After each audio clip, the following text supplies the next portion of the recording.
شریعت کا راستہ دکھاتے چلو، دیے عصمتوں کے جلاتے چلو، شریعت کا راستہ دکھاتے چلو۔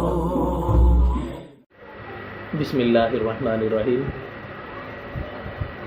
باب ما اعد اللہ تعالی للمؤمنین فی الجنہ۔ یہ باب ہے ان چیزوں کے متعلق کہ اللہ تعالیٰ نے جو کچھ تیار کیا ہے ایمان والوں کے لیے جنت میں۔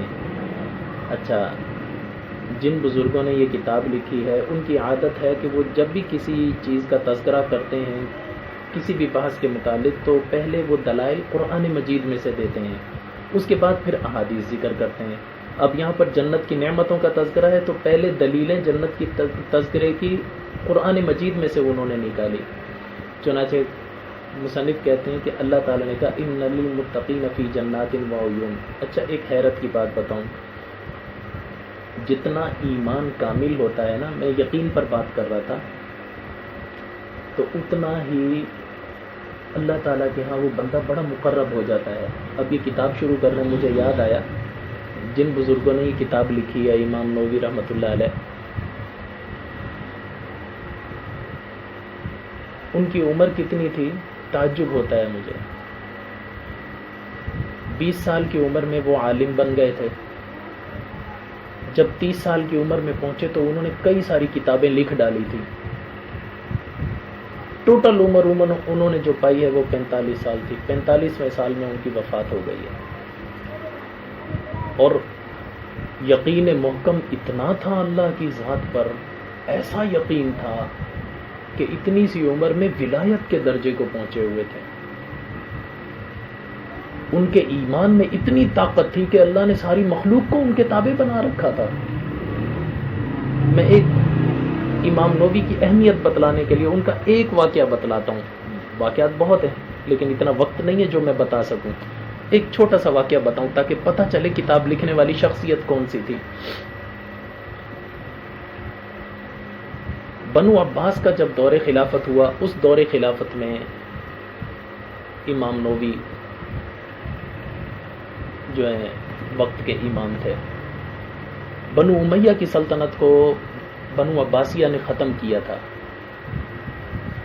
تو بنو امیہ کے ساتھ بنو عباس کی ازلی ٹسل تھی، یہاں تک کہ جو بنو امیہ نے اچھے کام کیے ہوئے تھے بنو عباس نے اقتدار میں آ کر ان سب کو ختم کر کے اپنے کاموں کا آغاز کیا۔ حالانکہ بنو امیہ نے بڑے اچھے اچھے کام بھی کیے ہوئے تھے۔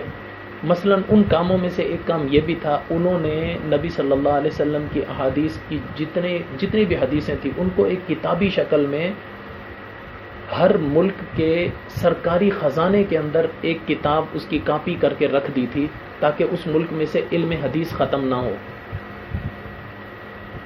لیکن جب بنو عباس کا دور آیا تو ان کو اس سے ٹسل ہوئی۔ انہوں نے کہا یہ بنو امیہ کی لکھی ہوئی ہم کتابیں کیوں استعمال کریں۔ انہوں نے ان کتابوں کو ضائع کرنے کی کوشش کی۔ تو اس زمانے میں امام نووی رحمۃ اللہ علیہ کو پتہ چلا، اس وقت ان کی عمر تقریباً 33 سال تھی، 33 یا 34 سال ان کی عمر تھی، کہ وقت کے بادشاہ نے ان کتابوں کو صرف بنو امیہ کی ٹسل کی وجہ سے ختم کرنا چاہا۔ امام نووی فوراً اس بادشاہ کے دربار میں پہنچ گئے اور بادشاہ کو جا کر للکارا، یہ کیا حرکت کر رہے ہو، خبردار جو ان کتابوں کو ہاتھ بھی لگایا۔ تو بادشاہ طیش میں آ گیا کہ ملا تیری اتنی جرأت، تو ملا ہو کر میرے سامنے اس طرح بول رہا ہے۔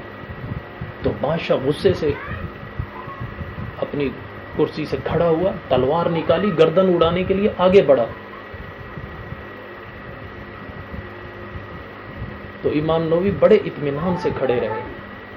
اچھا، جیسے ہمارے ہاں آج کل کے زمانے میں گھروں میں وہ ٹائلیں وغیرہ لگواتے ہیں، ماربل لگوا لیتے ہیں، پھر فرش بھی بنواتے ہیں تو اس پہ عجیب عجیب پھول بوٹے بنا لیتے ہیں، اس زمانے میں بھی اس طرح کا رواج تھا۔ اس زمانے میں تصویریں بنوا لیا کرتے تھے، کہیں شیر کی، کہیں چیتے کی۔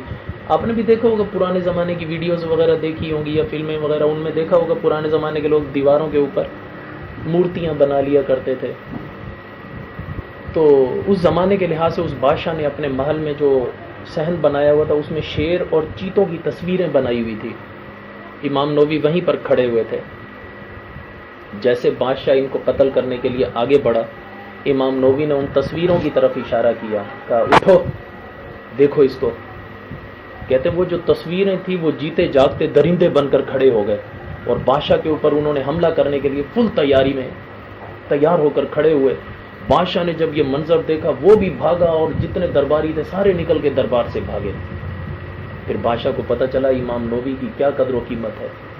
پھر بعد میں جا کے اس نے معافی تلافی کی، معافی مانگی امام نووی سے، اور پھر اپنے ارادے سے اس نے توبہ طائب کی، کہا جی جیسے آپ کہیں گے ویسے ہی ہوگا، میں کتابیں تلف نہیں کرتا.